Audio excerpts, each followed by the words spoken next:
Committee. Those of that opinion will say aye. To the contrary, no. The ayes have it. I call on Government Order of the Day number 2. Tariff PACER Plus Amendment Bill interrupted debate on second reading.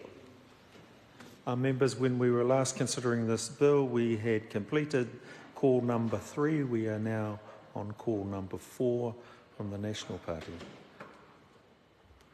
Mr. Speaker. I call Tim van der Molen. Thank you, Mr. Speaker.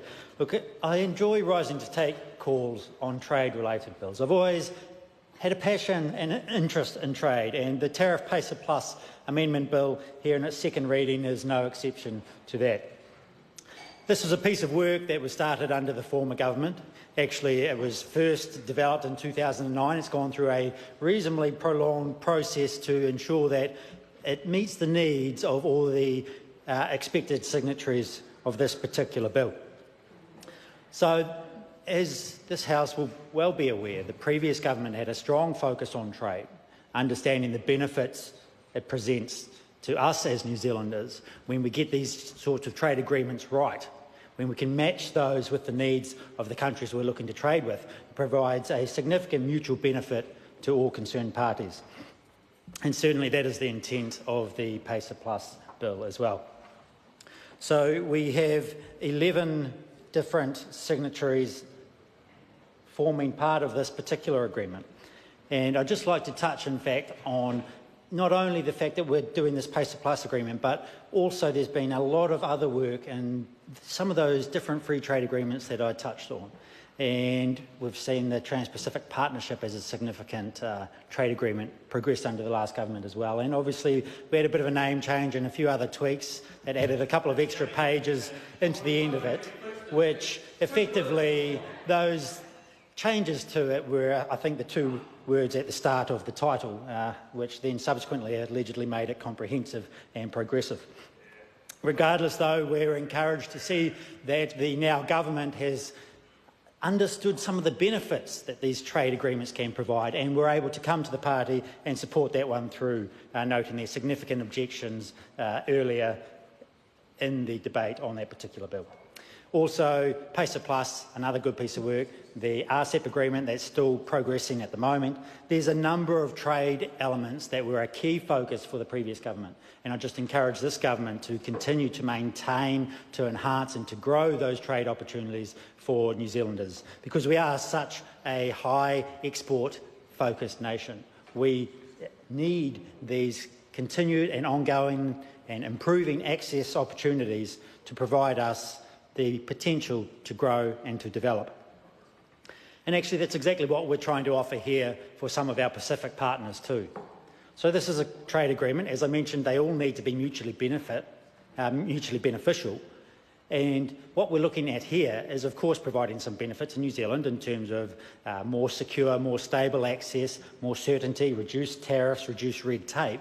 But actually it's focusing on providing significant opportunity into the Pacific community. We do take our leadership role in the Pacific seriously. We are a major player in that space. And of course it is important that we provide opportunities where we can to support the trade focus, the economic development and the general prosperity of our Pacific partners as well. We currently have exports of about $650 million. How much? $650 million a year in terms of goods and services exported into the countries, the 11 countries involved in the Tariff PACER Plus agreement. So this will be a great way to help reduce some of those tariffs, and actually it's worth noting that a number of the signatories are not currently part of the WTO, which means there are no maximum tariff levels in terms of what they can potentially impose on goods coming across their borders, and that's something that we are facing as a challenge in some of those areas. So this will help to reduce that over time. There's actually quite a long time frame involved in this particular agreement to enable those Pacific countries to adapt and to evolve and capture the benefits without being unnecessarily hamstrung or impacted negatively by the potential revenue impact that may have from reduced tariffs. So it was good to note the Select Committee focused on that as one particular area, and we're comfortable that the revenue impact had been addressed and was acceptable, and there were timeframes and options around extending the reduction in tariffs if there was to be a potentially detrimental impact from the result of bringing those in earlier. So actually this was progressed through Select Committee, supported by the majority without amendments. So good piece of legislation. Obviously Green Party did oppose that. That's no surprise when it comes to trade. Hopefully perhaps under government they might be able to expand their understanding of the benefits of trade and what that can provide to all signatories. And I reiterate that actually for any agreement to be successful, it has to provide benefit to all parties, or else why would they sign up for it? And that's exactly what we're looking at here as well. So coming back to some of those benefits these Pacific partners will capture, it's about improving the economic development opportunities for them, creating jobs and wealth, raising the standard of living off the back of that, and actually providing them with a more predictable trading environment as well. These things are really important for a small country looking to participate in a larger international context. To have that certainty is absolutely key, and this will provide that for them through the measures proposed under the Tariff PACER Plus Amendment Bill. Now, unlike a number of other free trade agreements, there are actually several different development components to this agreement as well. Requirements of New Zealand and Australia to add additional value into these particular areas. So combined, we're injecting 25 million Australian dollars to help modernise customs facilities and biosecurity services and reduce those biosecurity risks to help meet international obligations in those Pacific settings so that they can trade at a more sustainable and internationally accepted level with their particular partners, not just those incorporated in this deal, but actually in other areas that they may look to trade or interact with as well. So that Australian 25 million is a pretty significant injection to help promote that development and those systems as well. Alongside that, we are committing to spending 20% of our development assistance in the Pacific region for the first 5 years once this agreement comes into place. So we're talking 20% of around 340 million, or it will be about 340 million, that's the 20%. So that's injecting a significant amount in terms of economic infrastructure and capacity building. So this is again a significant benefit for these signatories.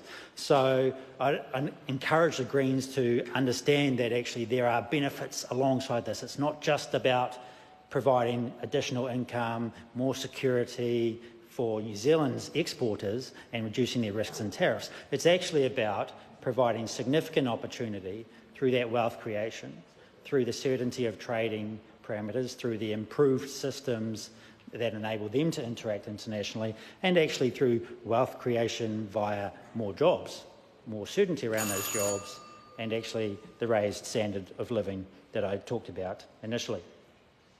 So I'd just like to come back to those 11 signatories. Now, this agreement comes into place 6 months after at least 8 of those signatories sign up. So there's 11. They all obviously have to go back and gain agreement with their individual country settings in terms of what their expectations are, how they align that, the timeframes, etc. But once we have 8 signed up on board, and there's no reason why we shouldn't believe that will happen promptly, then this will come into place. And so we progress from there. That would be the start point of the 5-year contribution when we're committing that additional 20% to economic development as well. So alongside that, this is providing additional benefits into those communities. It enhances their access to trade, but also to sourcing finance or additional capital, to supplying markets that may be perhaps outside their reach at the moment, or perhaps they're unable to access because of the inability to provide confidence around the biosecurity risks or the particular processes that they manage with their export products. So this really helps to provide that additional capacity for them as well. Alongside that, that additional injection of capital from New Zealand and Australia can provide significant opportunity in developing aviation and maritime infrastructure, for example. So really this is a collective agreement that is providing, of course, benefit for New Zealand, but for all of our Pacific partners that are looking to sign up as signatories. And it comes back to, as I said at the start, our importance around taking a regional leadership role in the Pacific. We take that seriously on this side of the House, and so I commend this bill to the House. Thank you. Elo Malie. I call Priyanka Radhakrishnan. Thank you, Mr. Speaker. It is with pleasure that I rise